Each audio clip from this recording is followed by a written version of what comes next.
December 26, 1900. A relief ship, the Hesperus, cuts through the icy waters of the North Atlantic, heading for the tiny, uninhabited Flannan Isles, off the coast of Scotland. On board is Joseph Mòr, a relief keeper, ready to take his turn at the newly built lighthouse on the island of Eilean Mòr. But as the island looms into view, a strange feeling of unease settles over the crew. The flagpole is bare. No one is there to greet them. No provision boxes are ready for restocking. Silence. Captain Jim Harvey sounds the ship's horn. Once, twice.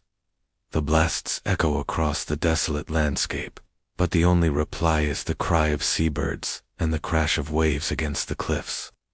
Joseph Mòr, feeling a growing dread, is rowed ashore.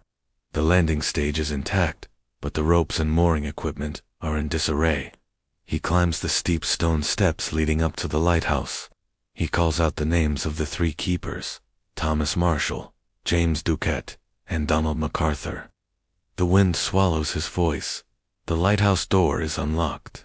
Mòr pushes it open and steps inside. The first thing he notices is the cold. The hearth is dark and empty.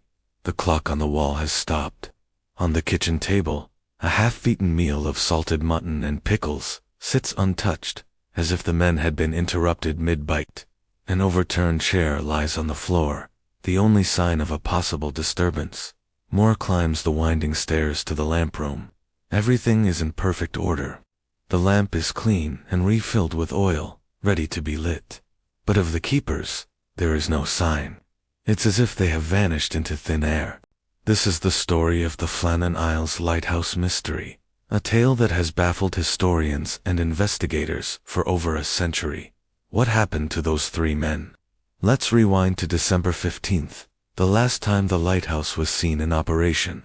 A passing steamer, the Arctur, noted in its log that the Flannan light was not visible during a storm. This was unusual. The keepers were experienced, reliable men. Thomas Marshall was a seasoned mariner.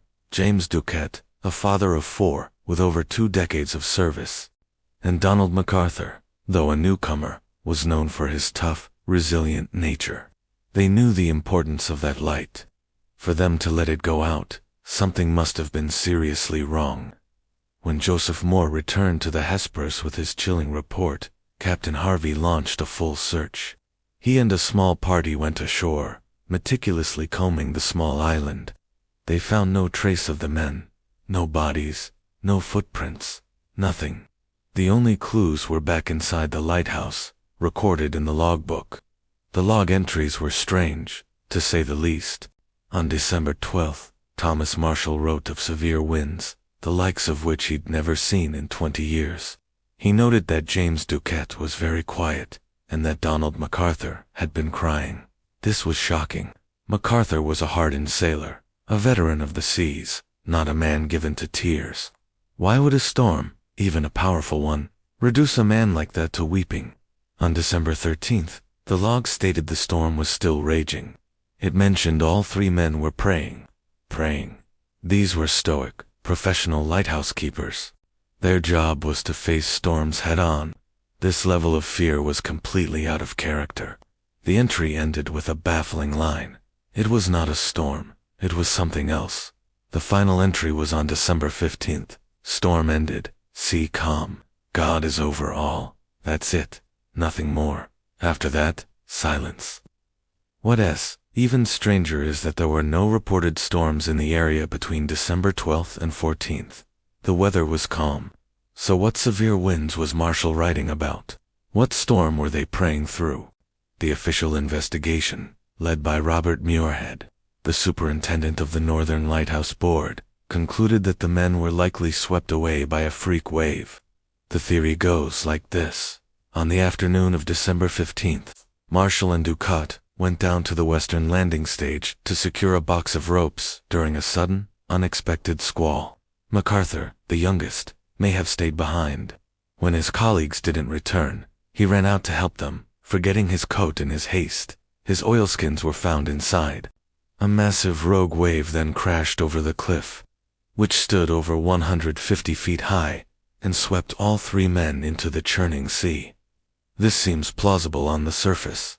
The North Atlantic is notorious for its monstrous waves, and some damage was reported on the western landing, with a supply box smashed and iron railings bent.